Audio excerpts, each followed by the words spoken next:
வணக்கம். இன்னைக்கு நம்ம இந்த ஹைட்ரோகார்பன் சாப்டர்ல introduction part of aromatic hydrocarbons பத்தி பார்க்க போறோம். நெக்ஸ்ட் ஸ்ட்ரக்சர் ஆஃப் பென்சீன் இருக்கு இல்லையா, அதையும் நம்ம இந்த வீடியோல பார்க்க போறோம்.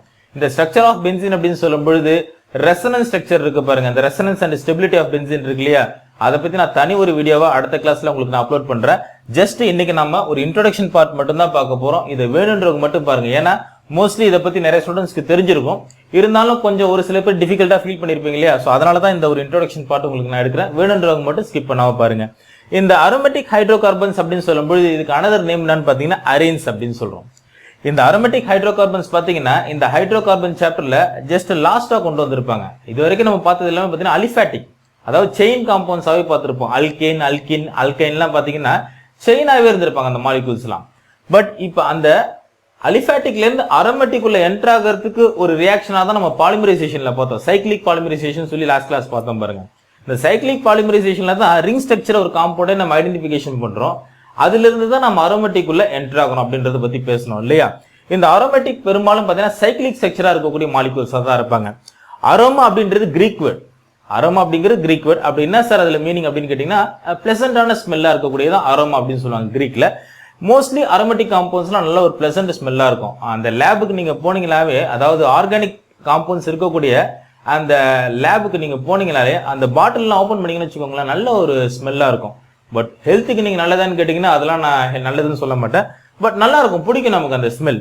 ஸோ அரோமேட்டிக் ஹைட்ரோகார்பன்ஸ் மோஸ்ட்லி நல்ல ஒரு ஃபிளேவர் இருக்கும். அதனாலே நம்ம அரோமா அப்படிங்கிற வார்த்தை இந்த இடத்துல பயன்படுத்திக்கிறோம். இதுக்கு அனதர் நேம் அரேன்ஸ் அப்படின்னு சொல்றோம். இது நம்ம ரெண்டு கேட்டகரியில பார்க்கலாம். அரோமேட்டிக் ஹைட்ரோகார்பன்ஸ் பென்சீனாய்டு அண்ட் நான் பென்சீனாய்ட்ஸ் அப்படின்னு சொல்லுவாங்க. அதனால சார் பென்சீனாய்ட்ஸ் அண்ட் நான் பென்சீனாய்ட்ஸ் ஹைட்ரோகார்பன்ஸ் அப்படின்னு கேட்டீங்கன்னா பென்சீன் ரிங் ஸ்ட்ரக்சர்ஸ் இருக்கக்கூடிய அந்த அரோமேட்டிக் காம்பவுண்ட்ஸ் இருக்காங்களே அவங்களெல்லாம் நம்ம பென்சீனாய்ட்ஸ் அப்படின்னு சொல்றோம். நான் பென்சீனாய்ட்ஸ் அப்படின்னு சொல்லும் பொழுது பென்சீன் ரிங் மாதிரியான ஸ்ட்ரக்சர்ஸ் அதுல இருக்காது. பென்சீன் ரிங் அப்படின்னு சொல்லும்போது இந்த மாதிரி 6 கார்பன் ஆட்டம் 6 ஹைட்ரஜன் ஆட்டம் இருக்காங்களே இவங்கள தான் நம்ம பென்சீன் ரிங்னு சொல்றோம். ஸோ இந்த மாதிரி ஸ்ட்ரக்சர்ஸா இருக்கக்கூடியதை நம்ம பென்சீனாய்ட்ஸ் அப்படின்னு சொல்றோம். இவங்க மாதிரி இல்லாம 6 கார்பன் ஆட்டம் மட்டுமே இல்லாம பட் ரிங் ஸ்ட்ரக்சர்ஸ் இருக்கும். அதுல அதே பென்சீன் ரிங் மாதிரி ஸ்ட்ரக்சர் இருக்காது, பட் ரிங் ஸ்ட்ரக்சர் இருக்கும். அவங்கள நம்ம நான் பென்சீனாய்டு அரோமேட்டிக் ஹைட்ரோகார்பன்ஸ் அப்படின்னு சொல்றோம். ஓகேவா? ஏன் இதை சொல்றாங்க அப்படின்னா மோஸ்ட்லி அரோமேட்டிக் ஹைட்ரோகார்பன்ஸ் அப்படின்னு சொன்னாலே நிறைய பேர் என்ன திங்க் பண்ணுவீங்க அப்படின்னா பென்சீன் ரிங் இருக்கக்கூடியது மட்டும்தான் அரோமேட்டிக் நீங்க நினைப்பீங்க. அப்படி கிடையாது. நான் பென்சீனாய்ட்ஸ் கூட நம்ம என்ன சொல்லலாம் அரோமேட்டிக் ஹைட்ரோகார்பன்ஸ் அப்படின்னு சொல்லலாம். ஜஸ்ட் ஒரு இன்ட்ரோடக்ஷன் பார்ட் தான். இன்னும் கூட நம்ம டீப்பா போக வேண்டியிருக்கு அடுத்தடுத்து. ஜஸ்ட் இது நீங்க தெரிஞ்சுக்கோங்க. சம் எக்ஸாம்பிள்ஸ் நம்ம கொடுத்துருக்காங்க டெக்ஸ்ட் புக்ல. இது பாத்தீங்கன்னா பென்சீன், இது உங்களுக்கு தெரியும் நினைக்கிறேன். இது நம்ம என்ன சொல்லுவோம், பென்சீன் ரிங் அப்படின்னு சொல்லுவோம். இது பாத்தீங்கன்னா டொலீன் அப்படின்னு சொல்லுவோம். இதெல்லாம் காமன் நேம். இதை நம்ம டொலீன் அப்படின்னு சொல்லுவோம். ஒரு பென்சீன் ரிங்ல இங்கெல்லாம் பாத்தீங்கன்னா ஒரு ஹைட்ரஜன் ஆட்டம் இருப்பாங்கப்பா. இங்கெல்லாம் பாத்தீங்கன்னா ஒரு ஹைட்ரஜன் ஆட்டம். ஏன்னா பென்சீன் ரிங் அப்படின்னு சொல்லும்போது C6H6 தானே. ஸோ C6H6 அப்படின்னு சொல்லும்போது இந்த ஹைட்ரஜனுக்கு பதிலா ஒரு மெத்தில் குரூப் ரிப்ளேஸ் ஆயிருக்காங்க. ஓகேவா? சப்ஸ்டியூட் ஆயிருக்காங்க. ஸோ அதை நம்ம என்ன சொல்றோம், காமன் நேம் என்ன சொல்றோம் அப்படின்னா டொலீன் அப்படின்னு சொல்றோம். இதை நம்ம என்ன சொல்றோம் அப்படின்னா நாப்தலின் அப்படின்னு சொல்றோம். இதை நம்ம நாப்தலின் அப்படின்னு சொல்றோம். இந்த நாப்தலின்னா உங்களுக்கு ஞாபகம் வருதா? நீங்க சப்போஸ் இந்த ட்ரெஸ் மெட்டீரியல்லாம் பீரோல அடுக்கி வச்சிருந்தீங்க அப்படின்னா அதுல இந்த காக்ரோச் எல்லாம் வராம தடுக்கிறதுக்காக நாப்தால் பால் யூஸ் பண்றாங்க பாருங்க. ஒயிட் கலர்ல இருக்கும். இப்ப கலர்ஸ்ல கூட வந்துருச்சு. அந்த நாப்தால் பால் பாத்தீங்கன்னா அதோடைய கெமிக்கல் அந்த மாலிகுலர் ஸ்ட்ரக்சர் பாத்தீங்கன்னா இப்படி தான் இருக்கும். நாப்தால் பால்னு சொல்றாங்களே. இதை நம்ம என்ன சொல்றோம், பைஃபினைல் அப்படின்னு சொல்றோம். இதை நம்ம என்ன சொல்றோம், பைஃபினைல் அப்படின்னு சொல்றோம். ஓகேவா? சோ இதெல்லாம் பாத்தீங்கன்னா ஜஸ்ட் ஒரு some examples of aromatic hydrocarbons கொடுத்திருக்காங்க. Next nomenclature of aromatic hydrocarbons பார்ப்போம். ரொம்ப டீடைலா உங்களுக்கு டெக்ஸ்ட் புக்ல +1ல கொடுத்திருக்க மாட்டாங்க இதை பத்தி, அதாவது நாமென்கிளேச்சர் பத்தி. அதே நீங்க +2 பண்ணீங்க அப்படின்னா அரோமேட்டிக் ஹைட்ரோகார்பன்ஸ்க்கு அதாவது ரிங் ஸ்ட்ரக்சரா இருக்காங்க இல்லையா, அவங்களுக்கு நம்ம நாமென்கிளேச்சர் பத்தி ரொம்ப டீடைலா படிப்போம். இங்கே +1ல பாத்தீங்கன்னா ரொம்ப சிம்பிளா தான் கொடுத்திருப்பாங்க. அது என்னன்றது அடுத்து இப்ப பாத்துருவோம். இந்த நாமென்கிளேச்சர் அண்ட் ஐசோமெரிசம் ஆஃப் அரோமேட்டிக் ஹைட்ரோகார்பன்ஸ்ல ரொம்ப சிம்பிளான ஒரு இன்ட்ரோடக்ஷன் பார்ட் தான் உங்க டெக்ஸ்ட் புக்ல கொடுத்திருக்காங்க. அதாவது இந்த அரோமேட்டிக் ஹைட்ரோகார்பன்ஸ் நேமிங் பண்றோம் இல்லையா, நாமென்கிளேச்சர் பண்றோம் இல்லையா, அது ரொம்ப சிம்பிள் பேசிக்கான இன்ட்ரோடக்ஷன் தான் கொடுத்திருக்காங்க. அதுபடி பாத்தீங்கன்னா இங்க ஒரு அரோமேட்டிக் ஹைட்ரோகார்பன் கொடுத்திருக்காங்க இல்லையா, இது ஒரு பென்சீன் ரிங் தான். ஆக்சுவலா இந்த பென்சீன் ரிங்ல ஒரு ஹைட்ரஜனுக்கு பதிலா ஒரு மெத்தில் குரூப் சப்ஸ்டியூட் ஆயிருக்காரு. ஓகேவா? இங்கெல்லாம் ஒவ்வொரு ஹைட்ரஜன் ஆட்டம் இருக்காங்கப்பா, நல்லா ஞாபகம் வச்சுக்கோங்க. இங்கெல்லாம் ஹைட்ரஜன் ஆட்டம் இருக்காங்க, பட் அதை டினோட் பண்ண மாட்டாங்க. இங்க இருக்கக்கூடிய ஹைட்ரஜனுக்கு பதிலா ஒரு மெத்தில் குரூப் சப்ஸ்டியூட் ஆயிருக்காரு. இந்த மாதிரி சப்ஸ்டியூஷன் நடக்கும் பொழுது ஒரே மாதிரியான குரூப் சப்ஸ்டியூட் ஆயிருக்கலாம் பக்கத்துலயும், அல்லது ஒரே மாதிரியான எலமெண்ட் அதுதான் நம்ம என்ன சொல்றோம் அப்படின்னா மோனோவேலண்ட் அப்படின்னு சொல்றோம். Same type of element substitute ஆகியிருக்கலாம் பக்கத்துல, அல்லது same type of group substitute ஆகிருக்கலாம் பக்கத்துல. இங்க பாருங்களேன், இங்க ஒரு ஹைட்ரஜன் ஆட்டம், அகைன் இங்க ஒரு ஹைட்ரஜன் ஆட்டம் ரிப்ளேஸ் ஆயிருக்காங்க பாருங்க. நெக்ஸ்ட் இங்க பாருங்களேன், டாப்ல ஒன்னு, நெக்ஸ்ட் இங்க ஒரு ஹைட்ரஜன் ஆட்டம் கீழ ஒரு மெத்தில் குரூப் சப்ஸ்டிட்யூட் ஆயிருக்காங்க பாருங்க. சோ சேம் டைப்பா இருக்கலாம், அதுதான் நம்ம மோனோவேலண்ட் அப்படின்னு சொல்றோம். சோ இங்க இந்த மெத்தில் குரூப் சப்ஸ்டிட்யூட் ஆயிருக்காங்களே, இவங்களுக்கு காமனா இந்த காம்பவுண்ட் இந்த மாலிகுலர் ஸ்ட்ரக்சருக்கு என்ன நேம், காமன் நேம் பாத்தீங்கன்னா டொலுவின். இது நமக்கு தெரியும். இது நம்ம என்ன சொல்றோம், காமன் நேம் என்ன சொல்றோம், டொலுவின் அப்படின்னு சொல்றோம். சரி, ஐயுபிஎஸ் நாமென்கிளேச்சர் என்ன அப்படின்னு கேட்டீங்கன்னா, ஃபர்ஸ்ட் கார்பன் ஆட்டம்ல தான் மெத்தில் குரூப் சப்ஸ்டிட்யூட் ஆயிருக்காங்க. சோ மெத்தில் பென்சீன் அப்படின்னு சொல்லலாம். 1 மெத்தில் பென்சீன் சொல்லணும்னு அவசியம் கிடையாது. டைரக்டா நீங்க எப்படி சொல்லலாம், மெத்தில் பென்சீன் அப்படின்னு சொல்லலாம். ஒன்னு யூஸ் பண்ணணும்னு அவசியம் கிடையாது இல்ல. அது இங்க பாருங்களேன், இங்க 2 மெத்தில் குரூப் சப்ஸ்டிட்யூட் ஆயிருக்காங்க. எப்படின்னு கேட்டீங்கன்னா, இந்த ரைட் சைடுல ஒரு ஹைட்ரஜன் ஆட்டம் இருந்திருப்பாங்களே இந்த கார்பன் ஆட்டம்ல, அந்த ஹைட்ரஜனை சப்ஸ்டிட்யூட் பண்ணிருக்காங்க. அவங்களுக்கு பதிலா ஒரு மெத்தில் குரூப் வந்து அட்டாச் ஆகியிருக்காரு, சப்ஸ்டிட்யூட் ஆயிருக்காரு. ஓகேவா? சோ அப்போ இங்க 1 and 2 எடுத்துக்கலாமா? கார்பன் எப்படி நம்ம நம்பரிங் பண்ணணும் அப்படின்னா, இவர் 1 and 2 எடுத்துக்கலாம். சார் இப்படி கொடுக்கலாமா அப்படின்னு கேட்டீங்கன்னா, அப்ப நீங்க இந்த பென்சீன் நீங்க இந்த லேட்டா கொஞ்சம் ரொட்டேட் பண்ணணும். அப்படி ரொட்டேட் பண்ணீங்கன்னா வேணா அவர் 1 and 2 எடுத்துக்கலாம். நீங்க எப்படி பார்த்தாலும் சரி 1 and 2 தான் வரும். அதனால தான் அது நீங்க ரொம்ப திங்க் பண்ணி குழப்பிக்க வேண்டாம். இவரை நீங்க டாப்ல கொண்டு போனாலும் சரி, இவர் செகண்ட் கார்பன் ஆட்டமா மாறிடுவாரு. இவர் டாப்ல இருக்கும்போது இவர் செகண்ட் கார்பன் ஆட்டமா மாறிடுவார். அதனால நீங்க ரொம்ப இமேஜின் பண்ணி குழப்பிக்க வேண்டாம். ஜஸ்ட் 1 and 2 நீங்க கொண்டு வந்துருங்க. எப்படி பார்த்தாலும் உங்களுக்கு 1 and 2 தான் வந்தாகணும். சரி சார், அப்ப இது என்ன சார் கேட்டீங்கன்னா, இது 3, 4ன்னு வந்துடும். ஓகேவா? இதுல இன்னொரு விஷயம் தெரிஞ்சுக்கோங்க, இந்த ஃபர்ஸ்ட் அண்ட் செகண்ட் கார்பன் ஆட்டம்ல இருக்கக்கூடிய இந்த மாதிரி சப்ஸ்டிட்யூட் இருக்காங்களே, மெத்தில் சப்ஸ்டிட்யூட் ஆயிருக்காங்க இல்லையா, இந்த மாதிரி 1 and 2 இருக்கும்போது இந்த பொசிஷனை நம்ம எப்படி எடுத்துக்கிறோம் அப்படின்னு கேட்டீங்கன்னா, ஆர்த்தோன்னு எடுத்துக்கலாம். இது நம்ம என்ன பொசிஷன் எடுத்துக்கிறோம் அப்படின்னா, ஆர்த்தோ பொசிஷன் அப்படின்னு சொல்லுவோம். இந்த பொசிஷன்ல ஒரு மெத்தில் குரூப் இருந்தாங்க அப்படின்னா அவரை நம்ம மெட்டா பொசிஷன் அப்படின்னு சொல்லுவோம். இது ஆர்த்தோ, மெட்டா, பேரா. நல்லா ஞாபகம் வச்சுக்கோங்க. கண்டிப்பா இந்த மாதிரி ஆர்த்தோ, மெட்டா, பேரா அப்படின்னு சொல்லும் பொழுது இந்த இடத்துல இந்த ஃபர்ஸ்ட் கார்பன் ஆட்டம்ல ஒரு சப்ஸ்டிட்யூயன்ட் இருந்தாகணும். ஓகேவா? 1, 2 பொசிஷனா இருக்கும்போது ஆர்த்தோன்னு எடுத்துக்கிறோம். 1, 3 பொசிஷனா இருக்கும்போது மெட்டான்னு எடுத்துக்கிறோம். 1, 4th பொசிஷனா இருக்கும்போது பேரான்னு எடுத்துக்கிறோம். புரியுதா? ஜஸ்ட் ஒரு மெத்தில் குரூப் மட்டும் இருந்துச்சுன்னா நம்ம ஆர்த்தோ, மெட்டா, பேரான்னு எடுத்து நேமிங் பண்ண முடியாது. அதாவது காமன் நேம்ல நான் சொல்றேன், ஐயுபிஎஸ் நாமென்கிளேச்சர் நான் சொல்லல, காமன் நேமா சொல்றேன். சோ இந்த மாதிரி 1, 2 பொசிஷன்ல இருக்கும்பொழுது இவருக்கு ஆர்த்தோன்னு எடுத்துக்கலாம். அப்படின்னா ஆர்த்தோ ஜைலின் சொல்லி இவருக்கு ஒரு காமன் நேம் இருக்கு. ஆர்த்தோ ஜைலின் அப்படின்னு சொல்லுவாங்க. இதெல்லாம் காமன் நேம், பிராக்கெட்ல கொடுத்துறவங்களுக்கு இதெல்லாம் காமன் நேம். ஆர்த்தோ ஜைலின். இந்த ஆர்த்தோ அப்படிங்கிறது ஓன் நீங்க டினோட் பண்ணா போதும். ஃபர்ஸ்ட் அண்ட் செகண்ட் கார்பன் ஆட்டம்ல 2 மெத்தில் குரூப் சப்ஸ்டிட்யூட் ஆயிருக்காங்க. சோ இவங்களை நம்ம என்ன சொல்றோம், ஆர்த்தோ ஜைலின் அப்படின்னு எடுத்துக்கிறோம். இது காமன் நேம். ஐயுபிஎஸ் நாமென்கிளேச்சர் எப்படி சார் வரும் அப்படின்னு கேட்டீங்கன்னா, 1, 2 டைமெத்தில் பென்சீன் அப்படின்னு சொல்றோம். ஒன்றும் இல்லை, வேற ஒன்றும் கிடையாது. 1, 2 டைமெத்தில் பென்சீன். ஓகேவா? 1, 2 டைமெத்தில் பென்சீன் அப்படின்னு சொல்றோம். நெக்ஸ்ட் இங்க வாங்கலாம். இப்ப நான் சொன்னேன் இல்லையா, ஃபர்ஸ்ட், செகண்ட், தேர்ட் கார்பன் ஆட்டம்ல உங்களுக்கு மெத்தில் குரூப் இருக்காங்க. சோ 1, 3 இருந்துச்சுன்னு வச்சுக்கோங்களேன். 1, 2, 3, 4. 1, 3 இருந்துச்சு அப்படின்னா சப்ஸ்டிட்யூயன்ட் அப்படி இருந்துச்சுன்னா என்ன நேமிங் பண்றோம் அப்படின்னா, இவர் எப்படி சொல்றோம், 1, 3 ஆர்த்தோ, இது மெட்டான்னு எடுத்துக்கிறோம். 1, 3 பொசிஷனா இருக்கும்பொழுது மெட்டா பொசிஷன் எடுத்துக்கிறோம். சரி சார், இவருக்கு நம்ம காமன் நேம் என்ன சொல்றோம் அப்படின்னு கேட்டீங்கன்னா, இவரும் ஜைலின் தான். ஏன்னா ஐசோமெரிசம் தான் இவங்க எல்லாமே. Same molecular formula but different structural formula. அதுதான் நம்ம ஐசோமெரிசம்னு சொல்லுவோம் இல்லையா. இங்க பாருங்களேன், மெத்தில் குரூப்ல அப்படியே தான் இருக்காங்க, பொசிஷன் மட்டும் தான் மாறி இருக்காங்க. சோ ஸ்ட்ரக்சர் வேறையா உங்களுக்கு தெரியுது. அதனால தான் நாமென்கிளேச்சர் அண்ட் ஐசோமெரிசம் அப்படின்னு சொல்லி படிக்கிறோம். இவங்க வேற ஒரு மாலிகுல் தான், அதாவது ஐசோமெரிக் ஸ்ட்ரக்சர் தான், பட் ஃபார்முலா பாத்தீங்கன்னா ஒரே மாதிரி தான் இருக்கும். இப்போ இவங்க எப்படி சொல்லலாம் அப்படின்னா, மெட்டாசைலின் அப்படின்னு சொல்லலாம். என்ன சொல்லலாம் அப்படின்னா, மெட்டாசைலின் அப்படின்னு சொல்லலாம். இது ஐயுபிஎஸ் நாமென்கிளேச்சர் எப்படி சார் எடுத்துக்கலாம் அப்படின்னு கேட்டீங்கன்னா, ஐயுபிஎஸ் நாமென்கிளேச்சர் அப்படின்னு சொல்லும்போது 1 and 3 1,3 என்ன சொல்லலாம், டைமெத்தில் பென்சீன் அப்படின்னு சொல்லலாம். டைமெத்தில் பென்சீன் அப்படின்னு சொல்லலாம். 1,3 டைமெத்தில் பென்சீன். நெக்ஸ்ட் இங்க பாருங்க, இவரும் ஒரு ஐசோமெரிக் ப்ராடக்ட் தான். ஏன்னா same molecular formula but different structural formula. இங்க first carbon atom, second, third, fourth carbon ஆட்டம்ல மெத்தில் குரூப் இருக்காங்க. 2 இடத்துல உங்களுக்கு சப்ஸ்டிட்யூயன்ட் இருக்காங்க. இது ஆர்த்தோ பொசிஷன் சொன்னோம், இது மெட்டா பொசிஷன் சொன்னோம், இது பேரா பொசிஷன் சொன்னோம் இல்லையா. ஸோ அப்படி பார்த்தீங்கன்னா இது பேராசைலின் அப்படின்னு சொல்றோம். காமன் நேம் பார்த்தீங்கன்னா பேராசைலின், இது காமன் நேம். இது IUPAC நாமென்க்ளேச்சர் என்ன 1,4 டைமெத்தில் பென்சீன், வேற ஒன்றும் கிடையாது. 1,4 டைமெத்தில் பென்சீன். புரியுதா? ரொம்ப சிம்பிளான இன்ட்ரோடக்ஷன் பார்ட் தான் உங்களுக்கு டெக்ஸ்ட் புக்ல கொடுத்துருக்காங்க. நீங்க +2 போகும்போது இன்னும் டீடைலா படிப்பீங்க நாமென்க்ளேச்சர், அதாவது ரிங் ஸ்ட்ரக்சர்ல எப்படி நம்ம நம்பரிங் பண்றதுன்றத பத்தி +2 இன்னும் கூட நம்ம டீடைலா படிக்கலாம். இப்போ இதை நீங்க தெரிஞ்சுக்கோங்க. நெக்ஸ்ட் இந்த ஸ்ட்ரக்சர் ஆஃப் பென்சீன் இருக்கு இல்லையா, இந்த ஸ்ட்ரக்சர் ஆஃப் பென்சீன் அப்படின்றது யாரு ஐடென்டிஃபை பண்ணி நம்ம கொடுத்தது, அந்த ஸ்ட்ரக்சர் எப்படி டிஸ்கவர் பண்ணாங்க சயின்டிஸ்ட், அதாவது கெக்குல இருக்கார் இல்லையா, அவர் எப்படி நம்ம டிஸ்கவர் பண்ணி கொடுத்தாரு, இந்த ஸ்ட்ரக்சர் ஆஃப் பென்சீன் எந்த மாதிரியான ஹைபிரிடேஷன் நடந்திருக்குது, இதெல்லாம் பத்தி நம்ம அடுத்து இப்ப பாத்துருவோம். இந்த ஸ்ட்ரக்சர் ஆஃப் பென்சீன் அப்படின்னு சொல்லும்போது இந்த பென்சீனை யார் நமக்கு ஐசோலேட் பண்ணி கொடுத்தா அப்படின்னு கேட்டீங்கன்னா மைக்கேல் ஃபெரடே தான் 1825ல நமக்கு இதை ஐசோலேட் பண்ணி கொடுக்குறாரு. இவர் ஐசோலேட் பண்ணும்போது ஸ்ட்ரக்சர் ஆஃப் பென்சீன் அப்படியே நமக்கு கொடுத்தாரான்னு கேட்டீங்கன்னா அப்படி கொடுக்கல. அவரு அது ஒரு அலிஃபாட்டிக் சைனா தான் யூகம் பண்ணி நமக்கு ஐசோலேட் பண்ணி கொடுத்தாரு. ஏன் அப்படின்னா அதுல 3 டபுள் பாண்ட் இருக்குன்றத கன்ஃபார்மா சொன்னாரு. அது ஒரு அன்சாச்சுரேட்டட் மாலிகுல்ன்றதையும் அவர் தெளிவா சொல்லிட்டாரு.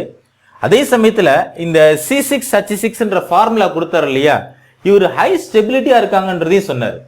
பொதுவாகவே அல்கைன் அல்கின் அல்கைன்லாம் பாத்தீங்க அப்படின்னா அந்த அல்கின் அல்கைன் இருக்காங்க பாருங்க, அதுல டபுள் பாண்ட் ட்ரிபிள் பாண்ட் இருக்காங்க இல்லையா, இந்த மாதிரி டபுள் பாண்ட் ட்ரிபிள் பாண்ட் இருக்கும்போது ஸ்டெபிலிட்டி பாத்தீங்கன்னா ரொம்ப கம்மியா இருக்கும்.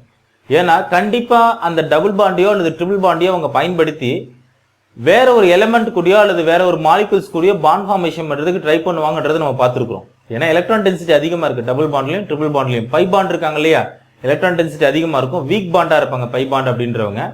அவங்களை பயன்படுத்தி பாண்டை பிரேக் பண்ணி ஈஸியா அனதர் எலிமெண்ட் கூட, அதாவது எலக்ட்ரான் டெஃபிஷியன்டா இருக்கக்கூடியவங்க கூட பாண்ட் ஃபார்மேஷன் பண்ணுவாங்க. இதான் யதார்த்தம். பட் மைக்கேல் ஃபெரடே பார்க்கும்பொழுது ஒரு விஷயத்த அவருக்கு சந்தேகத்தை உருவாக்குது. என்ன அப்படின்னா இவங்க ஹை ஸ்டேபிளா இருக்காங்க, அதே சமயத்துல பட் டபுள் பாண்ட் இருக்காங்க, 3 டபுள் பாண்ட் இருக்கிறதா அவர் சொல்றாரு.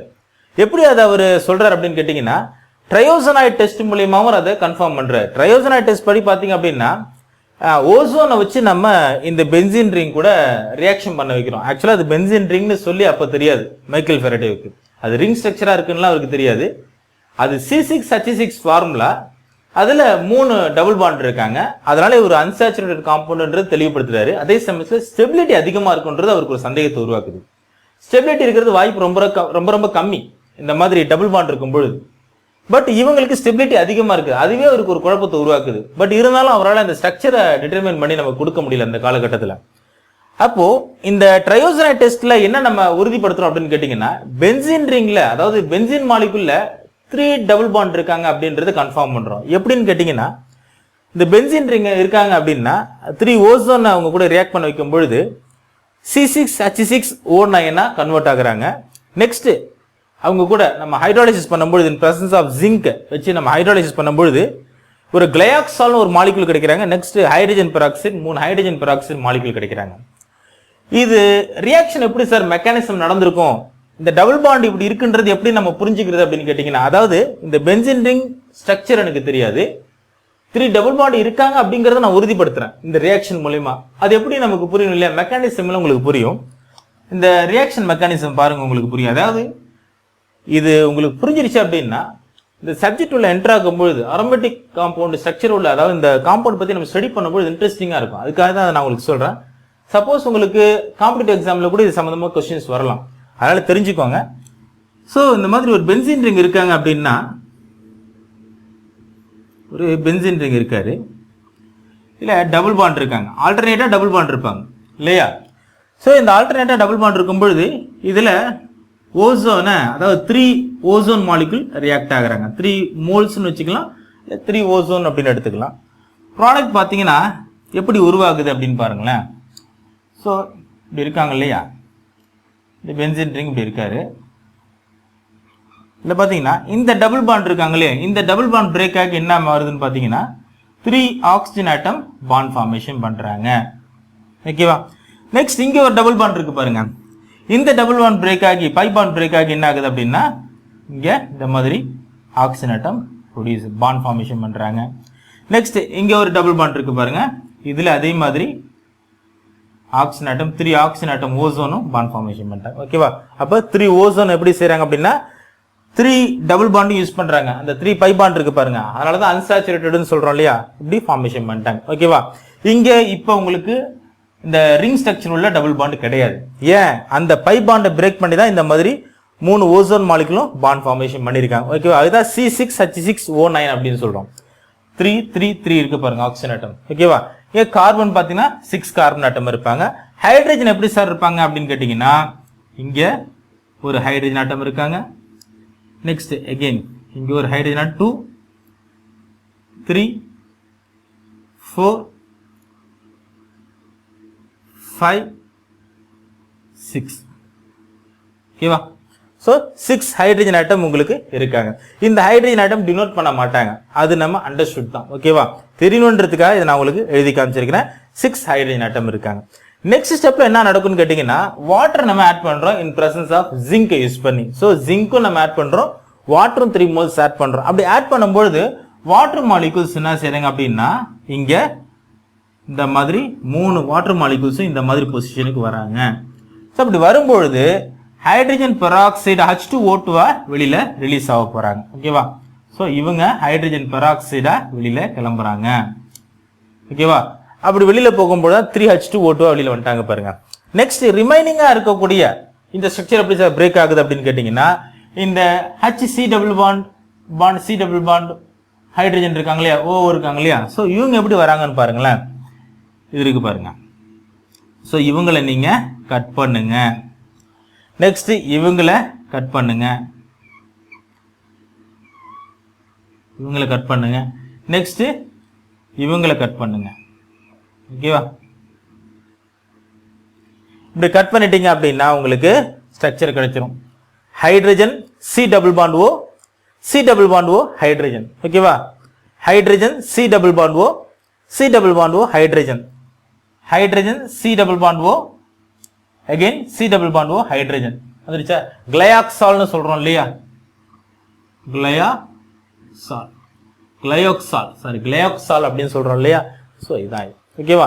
இதனால நம்ம என்ன புரிஞ்சுக்கிட்டோம் அப்படின்னு கேட்டீங்கன்னா, இந்த ஓசோனாலைஸ் அதாவது ட்ரையோசனாய்டு பண்ணும் பொழுது இந்த ஓசோன் நம்ம இவங்க இந்த பென்சீன்ல ஆட் பண்ணும்போது ஸ்ட்ரக்சர் நமக்கு தெரியாது. மைக்கேல் ஃபாரடே அதெல்லாம் அவருக்கு தெரியாது ஸ்ட்ரக்சர் பத்தி. ஏன்னா இந்த ஸ்ட்ரக்சர் யார் நமக்கு டிஸ்கவர் பண்ணி கொடுத்தது? கெக்குலே என்ற சயின்டிஸ்ட் இருக்கார் இல்லையா, ஜெர்மன் கெமிஸ்ட், அவர் தான் நமக்கு ஸ்ட்ரக்சர் டிஸ்கவர் பண்ணி கொடுத்தாரு. அது ஒரு சுவாரஸ்யமான விஷயம். அடுத்து இப்போ நம்ம பார்ப்போம். ஸோ இது மூலமா நம்ம என்ன தெரிஞ்சுக்கிட்டோம் அப்படின்னா, இந்த பென்சீன்ல 3 டபுள் பாண்ட் இருக்காங்க அப்படின்றத நம்ம புரிஞ்சுக்கிட்டோம். அப்படி இருந்தாதான் உங்களுக்கு இந்த மாதிரி இந்த ஓசோன் மாலிகூல் இந்த மாதிரி பாண்ட் ஃபார்மேஷன் பண்ணி இப்படி ஒரு ப்ராடக்ட் நமக்கு கொடுப்பாங்க. ஓகேவா?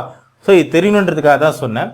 பட் இந்த பென்சீன் ரிங்ல எந்த மாதிரி ஹைபிரிடேஷன் நடந்திருக்காங்க, இந்த பென்சீன் ரிங் ஸ்ட்ரக்சர் எப்படி இருக்குது, ஏன் இவர் ஹை ஸ்டெபிலிட்டியா இருக்காரு, ஓகேவா, இது எப்படி இந்த ஸ்ட்ரக்சரை டிஸ்கவர் பண்ணார் அந்த சயின்டிஸ்ட் கெக்குலே, இதை பத்தி அடுத்து இப்ப பார்த்துருவோம். இந்த பென்சீன் மாலிகுலை நமக்கு ஐசோலேட் பண்ணி கொடுத்தது மைக்கேல் ஃபாரடே 1825ல. அவர் ஐசோலேட் பண்ணி கொடுக்கும்போது அது ஒரு விஷயத்தை தெளிவா சொல்லியிருந்தார். என்ன அப்படின்னா, இதுல கண்டிப்பா 3 டபுள் பாண்ட் இருக்காங்க, அதே சமயத்துல ஹை ஸ்டெபிலிட்டியா இருக்காங்கன்றது அவர் உறுதியா சொல்லிட்டு போனார். பட் இவருடைய ஸ்ட்ரக்சர் அவர் சொல்லியிருந்தாரான்னு கேட்டீங்கன்னா அப்படி சொல்லல. இந்த ஸ்ட்ரக்சர் அதுக்கு பிறகு நிறைய ஆய்வாளர்கள், நிறைய சயின்டிஸ்ட் ஆய்வு பண்றாங்க. இந்த மாலிகுலர் ஃபார்முலா இருக்கு பாருங்க, C6H6, இதோட ஸ்ட்ரக்சர் எப்படி இருக்குன்னு சொல்லி நிறைய பேர் ஆய்வு பண்றாங்க. அதுல 1865ல ஃப்ரெட்ரிச் ஆகஸ்ட் கெக்குலே அப்படின்ற சயின்டிஸ்ட், ஜெர்மன் கெமிஸ்ட் தான், அதாவது ஜெர்மன் சயின்டிஸ்ட் தான், அவர் தான் இந்த பென்சீன் மாலிகுலோட ஸ்ட்ரக்சரை டிஸ்கவர் பண்ணி நமக்கு கொடுத்தாரு. அதாவது டிஸ்கவர் பண்றது ரொம்ப சுவாரஸ்யமான விஷயம் அன்னைய காலகட்டத்தில். இன்னைக்கு நம்ம ஈஸியா படிச்சிட்டோம் அந்த ஸ்ட்ரக்சரை. பட் அந்த 1865 வரைக்கும் இந்த மாலிகுலர் ஃபார்முலாவை அலிஃபாட்டிக்கா தான் இருக்குன்னு அவங்க நினைச்சிட்டு இருந்தாங்க. அதாவது செயின் ஸ்ட்ரக்சரா தான் அவங்க இமேஜின் பண்ணிட்டு இருந்தாங்க. ஏன், கெக்குலேவே அப்படிதான் நினைச்சிட்டு இருந்தாரு. அதனாலதான் பெரிய குழப்பமே அங்க நடந்தது. ஏன்னா இதுக்கு ஹை ஸ்டெபிலிட்டின்னு சொல்லிட்டு போயிட்டாங்க. யாரு, மைக்கேல் ஃபாரடே சொல்லியிருந்தாரு, கெக்குலேவும் அதை ஏத்துக்கிட்டாரு. பட் இவருக்கு ஹை ஸ்டெபிலிட்டியா இருக்கிறதுக்கு வாய்ப்பே இல்லை இந்த மாதிரி ஸ்ட்ரக்சரா இருக்கும்போது. ஏன் சார் அப்படின்னு கேட்டீங்கன்னா, டபுள் பாண்ட் இருக்காங்க பாருங்க ஆல்டர்னேட்டா. அல்கின் மாலிகுல்லாம் மோஸ்ட்லி அன்ஸ்டேபிளா தான் இருக்காங்க. இந்த மாதிரி டபுள் பாண்ட் இருக்கும்போது பாத்தீங்கன்னா கண்டிப்பா இவங்க என்ன செய்வாங்க, ஏதாவது ஒரு விதத்துல பாண்ட் ஃபார்மேஷன் பண்ணுவாங்க இந்த பை பாண்டை பிரேக் பண்ணி. இன்னொரு ஒரு குழப்பம் என்னன்னு கேட்டீங்கன்னா, இந்த கார்பன் பாத்தீங்கன்னா வேலன்ஸ் 4, ஒவ்வொரு கார்பனாட்டுக்கும் வேலன்ஸ் 4 இருக்கணும். 1 2 3 வேலன்ஸ் தான் இருக்காங்க. ரிமைனிங்கா ஒரு எலக்ட்ரான் இங்கேயே தான் இருக்காங்க. அதே மாதிரி இந்த கார்பன் ஆட்டம்லயும் ஒரு எலக்ட்ரான் அப்படியே தான் இருக்காங்க. புரியுதா? But second, third, fourth, fifth எல்லாம் பாத்தீங்கன்னா வேலன்ஸ் கரெக்டா இருக்காங்க. 1 2 3 4 1 2 3 4 1 2 3 4. ஸோ மற்ற கார்பன் ஆட்டம்லாம் பாத்தீங்கன்னா கரெக்டா பாண்ட் ஃபார்மேஷன் பண்ணிருக்காங்க. இந்த டெர்மினல் கார்பன் ஆட்டம்ல மட்டும் பாத்தீங்க அப்படின்னா ஒரு எலக்ட்ரான் அப்படியே இருக்காங்க. ஸோ இந்த மாதிரி கண்டிஷன்ல எப்படி ஒரு ஹை ஸ்டெபிலிட்டியா இருக்க முடியும்? இந்த ஸ்ட்ரக்சரே ஒரு குழப்பமா இருக்குதுன்றது தான் கெக்கிலோடைய ஒரு பெரிய ஆச்சரியமே. ரொம்ப வருஷமா இதை பத்தி ஆய்வு பண்ணிட்டு இருந்தாரு. இன்னும் நிறைய சயின்டிஸ்ட் கூட இதை பத்தி ஆய்வு பண்ணாங்க. இவர் இதை பத்தி ரிசர்ச் பண்ணிட்டு இருக்கும்போது இவருடைய அறையில ரொம்ப நேரம் திங்க் பண்ணி அவருக்கு கொஞ்சம் ரொம்ப ஸ்ட்ரெஸ் ஆயிடுச்சு.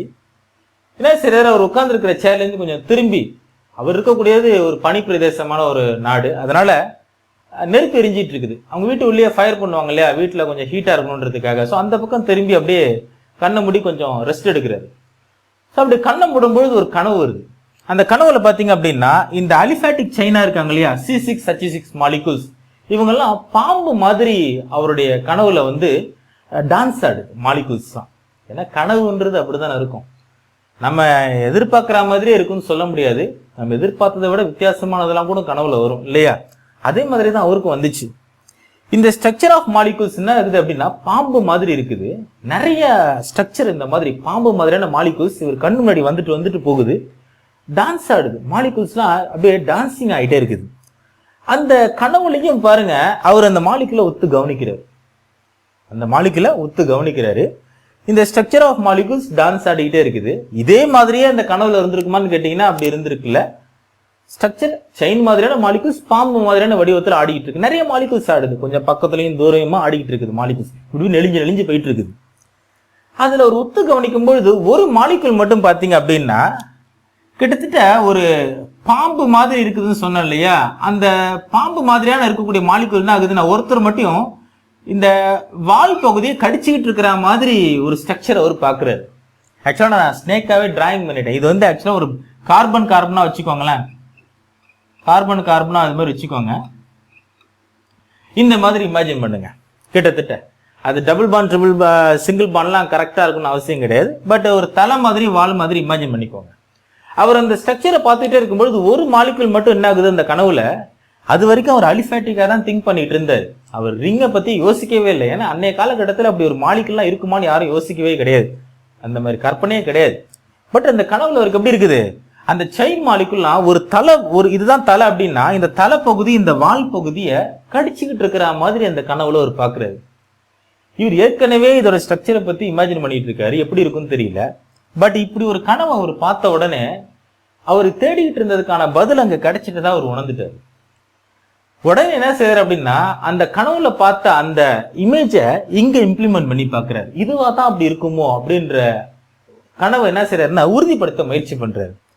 அப்ப அவர் என்ன செய்யறாரு அப்படின்னா இங்க இருக்கக்கூடிய இங்க ஒரு சிங்கிள் எலக்ட்ரான் இங்க இருக்காங்க, டெர்மினல் கார்பன் ஆட்டம்ல இங்க ஒரு சிங்கிள் எலக்ட்ரான் இருக்காங்க. இவங்க ரெண்டு பேரும் ஏன் பாண்ட் ஃபார்மேஷன் பண்ணிருக்க கூடாது? அப்படி பாண்ட் ஃபார்மேஷன் பண்ணா ரிங் ஸ்ட்ரக்சரா தானே இருக்கணும். இவர் தலை இவர் வாளுமா இருக்காரு அப்படின்னா, அல்லது இவர் தலை இவர் வாளா இருக்காரு அப்படின்னா இந்த தலை வால் பகுதியை கடிக்குது. அப்படி கடிக்கும் பொழுது பாண்ட் ஃபார்மேஷன் எப்படி கிடைக்குது அப்படின்னு கேட்டீங்கன்னா, இங்க ரெண்டு எலக்ட்ரானையும் ஷேர் பண்ணி ஒரு சிக்மா பாண்டை கிரியேட் பண்றாங்க. சோ அந்த சிக்மா பாண்டு தான் உங்களுக்கு இங்க எப்படி கிடைக்குது. இது இங்க இருந்து எடுத்துக்கோங்க, இது வரைக்கும் எடுத்துக்கோங்க, இது வரைக்கும் ஒரு செயினா எடுத்துக்கோங்க. ஓகேவா? இந்த பாண்ட் எப்படி கிரியேட் ஆனிச்சு அப்படின்னு கேட்டீங்கன்னா, இங்க ஒரு எலக்ட்ரான், இங்க ஒரு எலக்ட்ரான், இதுதான் இங்க வந்து மாதிரி இமேஜின் பண்ணிக்கோங்க. நான் புரோமின் இருக்குன்னு நீங்க பாக்காதீங்க, அந்த புரோமின்ல மறந்துடுங்க. ஜஸ்ட் ஒரு பென்சின் ரிங் மட்டும் இமேஜின் பண்ணுறதுக்காக நான் சொல்றேன் உங்களுக்கு. ஸோ இதுதான் அந்த பாண்டா இருக்கணும்னு சொல்லி, அதாவது இந்த பென்சின் ரிங்கா இருக்கும் அப்படின்னு சொல்லி, இது இன்னும் கூட நான் இங்க வந்துடுறேனே, இதை மறந்துடுங்க, இதை போட்டு குழப்பிக்க வேண்டாம். என்ன சார் புரோமின் இருக்கிற இடத்துல கொண்டு வந்து இதெல்லாம் டிராயிங் பண்ணிட்டீங்கன்னு நினைக்காதீங்க. அவசரத்துக்கு புரியணுன்றதுக்காக நான் டிராயிங் பண்ணேன். இங்க வந்துருவோம். ஸோ இங்கே தான் என்ன நடக்குதுன்னு பார்த்தீங்கன்னா இந்த சிக்மா பாண்ட் கிரியேட் ஆகுது. ஓகேவா? இது வரைக்கும் செயினா இருந்தது. இந்த தலை பகுதி வால் பகுதி எப்படி கிடைச்சிது அப்படின்னு கேட்டீங்கன்னா, இந்த எலக்ட்ரானை ஷேர் பண்ணி தான் உங்களுக்கு அந்த பாண்ட் ஃபார்மேஷன் ஆகிருக்கணுன்றத அவர் டக்குன்னு யூகம் பண்ணிட்டார். பட் உடனே யுரேக்கான்னு கத்திக்கிட்டு போனாருன்னு கேட்டீங்கன்னா அப்படிலாம் இல்லை. அவர் விஷயத்தை தெளிவுபடுத்துறாரு. என்ன அப்படின்னா, நான் கனவு கண்ட அந்த ட்ரீம் மூலயமா எனக்கு ஒரு பதில் கிடைச்சது தான். அந்த பதிலை நான் உடனே எல்லாத்தையும் சொல்லிடல இதான் ஸ்ட்ரக்சர்னு சொல்லி, இதை நான் கன்ஃபர்மேஷன் பண்றதுக்கு நிறைய அடுத்தடுத்து நான் ரிசர்ச் பண்ணிக்கிட்டே இருந்தேன். யூகம் பண்ணிட்டேன் இப்படித்தான் இருக்கணும்னு சொல்லி. கிட்டத்தட்ட எனக்கு தெரிஞ்சிருச்சு. பட் நான் உடனே போய் வெளியில சொல்ல முடியாது. ஏன் அப்படி சொன்னா எனக்கு ஆதாரம் வேணும். என்ன கனவு கண்டதெல்லாம் வந்து இங்க சொல்லிட்டு கேட்பாங்க இல்லையா? ஸோ அதனால உங்களுக்கும் கூட இந்த மாதிரி சில கனவுகள்ல பதில்கள் கிடைக்கலாம். ஆனா அந்த பதில்லாம் உண்மையா இருக்கணும்னு அவசியம் கிடையாது. அந்த உண்மைதானா, நீங்க கண்ட கனவுல நீங்க தேடிட்டு இருக்கிறதுக்கான கேள்விக்கு பதில் கிடைச்சதுதானா அப்படின்றத நீங்க உறுதிப்படுத்திக்கிறதுக்கு நீங்க தெளிவான ஆய்வு செய்யுங்க. அதை ரிசர்ச் பண்ணி கடைசியா அதை கன்ஃபர்மேஷன் பண்ண பிறகு நீங்க இந்த உலகத்துக்கு தெரியப்படுத்துங்க அப்படின்றதையும் அவர் சொல்றாரு. ஏன்னா நம்ம ஒண்ணு எல்லாத்துக்கும் இந்த மாதிரி கனவு காண முயற்சி பண்ணுவோம் இல்லையா? ஏன்னா கெக்குலேக்கு வந்திருக்கும் நமக்கும் வராதான் அந்த மாதிரி ஒரு கற்பனை வரும் இல்லையா? பட் அவர் அதையும் சொல்லிடுறாரு, இப்படி எனக்கு வந்ததுதான் அந்த கனவு, பட் அதை நான் உறுதிப்படுத்திக்கிறதுக்கு நான் தெளிவான ஆய்வு பண்ணேன், அதுக்கப்புறம் தான் அதை கன்ஃபர்மேஷன் பண்ணேன் அப்படின்றது சொன்னாங்க. இது ஒரு ரொம்ப ஷார்ட்டா நான் உங்களுக்கு சொன்னேன். இது ஒரு சுவாரஸ்யமான கதை அவர் சொல்லும் பொழுது. ஸோ இதுதான் அவங்களுக்கு பென்சீன் ரிங் ஸ்ட்ரக்சரா வந்தது. ஓகேவா? அப்போ ஒவ்வொரு சிங்கிள் ஹைட்ரஜன் ஆட்டம் ஒவ்வொரு கார்பன் ஆட்டம்ல இருக்காங்க பாருங்க. 6 ஹைட்ரஜன் ஆட்டம் 6 கார்பன் ஆட்டம் வந்துட்டு தான் அவர் சொல்றாரு இந்த ஸ்ட்ரக்சர்ல. சரி சார், இந்த பென்சீன் ரிங்ல இந்த கார்பன் ஆட்டம்ல எந்த மாதிரியான ஹைபிரிடைசேஷன் ஆகியிருக்காங்க அப்படின்னு கேட்டீங்கன்னா sp2 ஹைபிரிடைசேஷன் ஆகியிருக்காங்க. இதை பத்தி நம்ம ஆல்ரெடி பேசியிருக்கோம், இருந்தாலும் உங்களுக்கு நான் சொல்றேன். அல்கீன்லயே நம்ம பேசியிருக்கிறோம். அந்த sp2 ஹைபிரிடைசேஷன் எப்படி நடந்துச்சு அப்படின்னு கேட்டீங்கன்னா, கார்பன் அட்டாமிக் நம்பர் 6 நமக்கு தெரியும், 1s2 2s2 2p2. ஸோ இந்த வேலன்ஸ் எலக்ட்ரான் பார்த்தீங்கன்னா செகண்ட் ஷெல்ல இருக்கக்கூடிய தான் வேலன்ஸ் எலக்ட்ரான் சொல்றோம். ஸோ இது 2s ஆர்பிட்டல் இங்க இருக்காங்க. ஸோ இந்த 2s ஆர்பிட்டல் 2 எலக்ட்ரான் இருக்காங்க. p ஆர்பிட்டல்ஸ்ல பார்த்தீங்கன்னா px py pz இருக்காங்க. பட் x அண்ட் y ல மட்டும்தான் சிங்கிள் எலக்ட்ரான் இருக்காங்க. ஓகேவா? இது கிரவுண்ட் ஸ்டேட்னு சொல்றோம். இதை நம்ம என்ன சொல்றோம்? கிரவுண்ட் ஸ்டேட்னு சொல்றோம். இது எக்ஸைட்டட் ஸ்டேட்னு சொல்றோம். எக்ஸைட்டட் ஸ்டேட்ல என்ன நடக்குது அப்படின்னு கேட்டீங்கன்னா, அதாவது கார்பன் இந்த மாதிரி செயின் ஸ்ட்ரக்சரா ஃபார்மேஷன் ஆகும்போது என்ன நடக்கும் அப்படின்னு கேட்டீங்கன்னா, எலக்ட்ரான் ஷிஃப்ட் ஆகும். இங்க இருக்கக்கூடிய எலக்ட்ரான் என்ன நடக்குதுன்னு கேட்டீங்கன்னா, இந்த வேக்கண்டா இருக்கக்கூடிய ஆர்பிட்டலுக்கு ப்ரொமோட் ஆகுறாங்க. அப்படி போகும்பொழுது இங்க 2s ஆர்பிட்டல் ஒரு single electron, px py pz ல சிங்கிள் எலக்ட்ரான் இருப்பாங்க. ஓகேவா? பட் இதுக்கு பிறகு என்ன நடக்குதுன்னு கேட்டீங்கன்னா, sp2 ஹைபிரிடைசேஷன் நடக்குது. அப்படின்னா என்ன அர்த்தம்? ஒரு s ஆர்பிட்டலும், அதாவது செகண்ட் ஷெல் இருக்கக்கூடிய ஒரு s ஆர்பிட்டலும் 2 p ஆர்பிட்டலும் சேர்ந்து என்ன செய்யறாங்க? மிக்ஸ் ஆகுறாங்க. இந்த மாதிரி என்ன செய்யறாங்க? மிக்ஸ் ஆகுறாங்க. இவங்க மட்டும் 2 p ஆர்பிட்டல் ஒரு s ஆர்பிட்டல், இவங்க மட்டும் மிக்ஸ் ஆகி புதுவிதமான 3 ஆர்பிட்டலை ப்ரொடியூஸ் பண்றாங்க. ஏன்னா 3 ஆர்பிட்டல், ஒரு s கேரக்டர் 2 p கேரக்டர் இருக்காங்க இல்லையா? ஸோ இவங்க 3 பேரும் மிக்ஸ் ஆகி 3 ஹைபிரிடைஸ்ட் ஆர்பிட்டலை ப்ரொடியூஸ் பண்ணிருக்காங்க. sp2 டினோட் பண்ணிருக்காங்க பாருங்க. அப்படின்னா என்ன அர்த்தம்? இவங்க 3 பேர் மட்டும் தான் sp2 ஹைபிரிடைஸ்ட் ஆர்பிட்டால். ரிமைனிங்கா ஒரு அன்ஹைபிரிடைஸ்ட் p ஆர்பிட்டால் இருக்காங்களே, அவங்க என்ன சார் அப்படின்னா, அவங்க பர்பெண்டிகுலரா இவங்களுக்கு இடையில இருப்பாங்க. அதாவது இந்த மாதிரி டைரக்ஷன்ல இந்த மாதிரி 1 2 3 அப்படின்னு ஹைபிரிடைஸ்ட் ஆர்பிட்டல் இருக்காங்க. அப்படின்னா இதுல பர்பெண்டிகுலரா இந்த மாதிரி இந்த pz ஆர்பிட்டல் அப்படின்னு சொல்லி ஒருத்தவங்க இருப்பாங்க. சார் pz தான் இருக்கணுமா அப்படின்னு கேட்டீங்கன்னா, இங்க உங்களுக்கு புரியணுன்றதுக்காக pzன்னு காமிக்கிறேன். ஆக்சுவலா இந்த pz அப்படிங்கிறது ஆக்சியல் பொசிஷன்ல தான் இருக்கும். பட் இந்த இடத்துல உங்களுக்கு புரியணுன்றதுக்காக அப்படியே அந்த ஆர்பிட்டல இங்க கொண்டு வந்து, ஓகேவா? ஸோ உங்களுக்கு பர்பெண்டிகுலரா இருப்பாங்க. இவங்கெல்லாம் பாத்தீங்கன்னா இவங்களுக்கு 90 டிகிரில இருப்பாங்க. 1 2 3 அப்படின்னு சொல்லி 90 டிகிரில இருப்பாங்க. இவர்லயும் எலக்ட்ரான் இருப்பாங்க, இவங்களையும் சிங்கிள் எலக்ட்ரான் இருப்பாங்க. இந்த sp2 ஹைபிரிடைஸ்டு கார்பன் இருக்காங்க இல்லையா, இவங்க தான் இங்க பக்கத்துல பாண்ட் ஃபார்மேஷன், ஒவ்வொரு 6 கார்பன் ஆட்டம்லயும் பாண்ட் ஃபார்மேஷன் பண்றாங்க. இதெல்லாம் sp2 தான். ஓகேவா? இது எல்லாமே sp2 தான். ஓகேவா? இப்போ உங்களுக்கு புரியுதா? இது எல்லாமே sp2 ஹைபிரிடைஸ்ட் ஆர்பிட்டால். ஓகேவா? சோ இப்படிதான் இவங்க இருக்காங்க. இவங்கள பர்பெண்டிகுலரா ஒரு pz ஆர்பிட்டல் இருக்காங்கல்ல, இவங்களையும் சிங்கிள் எலக்ட்ரான் இருக்காங்க. ஒரு எலக்ட்ரான் தான் இருக்கணும். சோ சிங்கிள் எலக்ட்ரான் இருக்காங்க. இந்த சிங்கிள் எலக்ட்ரான் பர்பெண்டிகுலரா இருக்கும் பொழுது என்ன செய்வாங்க? நெய்பரா இருக்கக்கூடிய கார்பன் ஆட்டம்ல அதே மாதிரி ஒரு pz ஆர்பிட்டல் பர்பெண்டிகுலர் இருப்பாங்க இல்லையா, அவங்க கூட சைட்வேஸ் ஓவர்லாப்பிங் பண்ணுவாங்க. அப்படி சைட்வேஸ் ஓவர்லாப்பிங் பண்ணும்பொழுது தான் இந்த மாதிரி பை பாண்ட் கிரியேட் ஆகுறது. உள்ள இந்த மாதிரி எப்படி இருக்குது? பை பாண்ட் இருக்குது பாருங்க. புரியணும் அப்படின்னா கிரீன் கலர்ல கூட காட்டுறேன் உங்களுக்கு. இதை பை பாண்ட்னு சொல்றோம். ஓகேவா? இந்த பை பாண்ட் எப்படி கிரியேட் ஆனிச்சு? அதுல இருக்கக்கூடிய ஒவ்வொரு கார்பன்ல இருக்கக்கூடிய பர்பெண்டிகுலர் இருக்கக்கூடிய இந்த pz ஆர்பிட்டல் என்ன செய்யறாங்க? சைட்வேஸ் ஓவர்லாப்பிங் பண்றாங்க. அதுதான் பை பாண்டா மாறுது. அந்த பை பாண்ட் உங்களுக்கு ஒரே இடத்துலயே தான் இருக்குமான்னு கேட்டீங்கன்னா அப்படி இருக்கணும்னு அவசியம் கிடையாது. அவர் ஒரு ரெசனன்ஸ் ஸ்ட்ரக்சர். அவர் எப்படி அந்த ரெசனன்ஸ் ஸ்ட்ரக்சரை உருவாக்கிக்கிறார் அப்படிங்கறத அடுத்த வீடியோல நம்ம தெளிவாவே பார்ப்போம். பட் தெரிஞ்சுக்கோங்க, இந்த பை பாண்ட் எப்படி கிரியேட் ஆனிச்சு? அன்ஹைபிரிடைஸ்டு p ஆர்பிட்டால் இருக்காங்க இல்லையா, ஜெனரலா தெரிஞ்சுக்கோங்க. pz px py அப்படி தெரிஞ்சுக்க வேண்டாம். ஒரு அன்ஹைபிரிடைஸ்டு p ஆர்பிட்டால் இருக்காங்க இல்லையா, அவங்களால தான் இந்த சைட்வேஸ் ஓவர்லாப். ஒவ்வொரு கார்பன் ஆட்டம்லயும் அதே மாதிரி ஒரு அன்ஹைபிரிடைஸ்ட் p ஆர்பிடல் இருப்பாங்களே, இவங்க எல்லாரும் என்ன செய்றாங்க, சைட்வேஸ் ஓவர்லாப்பிங் பண்ணி பை பாண்ட் கிரியேட் பண்றாங்க. புரியுதா? சரி, இந்த கெக்குலே இந்த ஸ்ட்ரக்சருடைய ஸ்டெபிலிட்டியை பத்தி பேசினாரான்னு கேட்டீங்கன்னா இல்ல. ஏன் இந்த அளவுக்கு இது ஸ்டெபிலிட்டியா இருக்குன்றது ஒரு கொஸ்டின் மார்க் தான். ஏன்னா டபுள் பாண்ட் இருந்துச்சுனாலே ஸ்டெபிலிட்டி குறைவா தான் இருக்கணும். அல்கீன் அல்கைன்லாம் பாத்தீங்கன்னா ஸ்டெபிலிட்டி கம்மின்னு தான் நம்ம பேசியிருக்கிறோம் ஆல்ரெடி. பட் இந்த பென்சீன் ரிங் பாத்தீங்கன்னா ஹை ஸ்டேபிளா இருக்குது. டபுள் பாண்ட் 3 டபுள் பாண்ட் வச்சிருக்காங்க. அப்படி இருந்தும் எப்படி ஒரு ஹை ஸ்டேபிளா இருக்காரு, இதை பத்தி கெக்குலே பேசவே இல்லை. ஒண்ணு. இன்னொன்னு, புரோமின் சப்ஸ்டியூஷன் ஆயிருக்காங்க. இந்த பென்சீன் ரிங்ல பாத்தீங்கன்னா ஒரு ஹைட்ரஜனுக்கு பதிலாக ஒரு புரோமின் வந்திருக்காங்க. இந்த 2 புரோமின் சப்ஸ்டியூஷன் ஆயிருக்காங்க. இங்க ஒரு ஹைட்ரஜனுக்கு பதிலாக புரோமின் வந்திருக்காங்க. சோ இந்த மாதிரி 2 ஸ்ட்ரக்சர் காட்டுறோம். இந்த 2 ஸ்ட்ரக்சரை பார்க்கும்போது கொஸ்டின் பண்றாங்க. என்ன கொஸ்டின் பண்றாங்க அவர்கிட்டன்னா, இந்த 2 புரோமின் கடையில ஃபர்ஸ்ட் அண்ட் செகண்ட் கார்பன் ஆட்டம்ல இருக்கக்கூடிய இந்த 2 புரோமின் கடையில ஒரு பை பாண்ட் இருக்குது. பட் இந்த ஸ்ட்ரக்சர்ல பாத்தீங்கன்னா first and second carbon atom இடையில பாத்தீங்கன்னா சிக்மா பாண்ட் தான் இருக்குது. இது ஏன் இங்க ஒரு பை பாண்ட் இருக்காங்க, இந்த சிக்மா பாண்ட் இருக்காங்க? இது வெவ்வேறு மாலிகுலா அல்லது சேம் மாலிகுல் தானா, இது என்ன அப்படின்னு சொல்லி அவர்கிட்ட கொஸ்டின் பண்ணும் பொழுது கெக்குலே அதுக்கு சரியான பதில் அவரால் கொடுக்க முடியல. அன்னைக்கு இருந்த ஃபெசிலிட்டிக்கு அவர் சொன்னது என்ன அப்படின்னா, ரெசனன்ஸ்ன்ற வார்த்தையெல்லாம் பயன்படுத்தல. புரியுதா? ரெசனன்ஸ் அப்படிங்கிற வார்த்தை அவர் காலகட்டத்தில், அதாவது கெக்குலே 1865ல அது சொல்லவே வரல. கனோனிக்கல் ஃபார்ம் அப்படிங்கிற வார்த்தையும் அவர் பயன்படுத்தல. அவர் என்ன சொன்னார் அப்படின்னா, ஆசிலேட்டிங் ஸ்ட்ரக்சர் அப்படின்னு சொன்னார். என்ன சொன்னார் அப்படின்னா, ஆசிலேட்டிங் ஸ்ட்ரக்சர் அப்படின்னு சொன்னார். ஆசிலேட்டிங் ஸ்ட்ரக்சர் அப்படின்னு சொன்னார். இதை நம்ம என்ன சொன்னா, ஆசிலேட்டிங் ஸ்ட்ரக்சர் அப்படின்னு சொன்னார். அது என்ன ஆசிலேட்டிங் அப்படின்னா, இந்த டபுள் பாண்ட் இங்கேயும் அங்கேயுமா ஜஸ்ட் இப்படியும் அப்படியுமா போயிட்டு வந்துட்டு இருக்கு. இந்த இடத்துல டபுள் பாண்ட் இங்க போறது, திரும்பி இங்க வந்துருது, திரும்ப டபுள் பாண்ட் இங்க போறது, இங்க வந்துருது. அந்த மாதிரி இருக்கும் அப்படிங்கிற ஒரு யூகத்துல அவர் சொன்னார். தெளிவா ஒரு ஆய்வு பண்ணி சொன்னாரான்னு கேட்டீங்கன்னா அந்த அளவுக்கு அவரால் பண்ண முடியல. பட் அவரோட யூகத்தின் அடிப்படையில் தான் அவர் சொல்லியிருக்கணும். இது ஒரு ஆசிலேட்டிங் ஸ்ட்ரக்சர்னு சொன்னார். ரெசனன்ஸ் ஸ்ட்ரக்சர்ன்ற வார்த்தையை பயன்படுத்தல. அதுக்கு பிறகுதான் அதெல்லாம் வந்தது. அப்போ இந்த ஸ்டெபிலிட்டி ஆஃப் த பென்சீன் ரிங்கை பத்தியும் பேசினாரான்னு கேட்டீங்கன்னா அதையும் அவரால் பேச முடியல. இது ஒரு ரிங் ஸ்ட்ரக்சர்ன்றதை மட்டும் தெளிவா சொல்லிட்டாரு. இந்த ரிங் ஸ்ட்ரக்சர் எப்படி இருக்குது, எந்த மாதிரியான ஹைபிரிடைசேஷன் நடந்திருக்குது, யார் பை பாண்டை உருவாக்குனாங்க, இதெல்லாம் ஓரளவு ஒரு யூகம் பண்ணி சொல்லிட்டாரு, ஆய்வு பண்ணி சொல்லிட்டாரு. பட் ஏன் ஸ்டெபிலிட்டி ஹை லெவல்ல இருக்குது, இந்த பை பாண்ட் சிக்மா பாண்ட் அப்படிங்கிறது எதனால உருவாகுது, இவங்க 2 பேரும் வெவ்வேறு மாலிகுலா அப்படின்னு கேட்கும் பொழுது அதுக்கு கிளியர் எக்ஸ்பிளனேஷன் கெக்குலேவால கொடுக்க முடியல.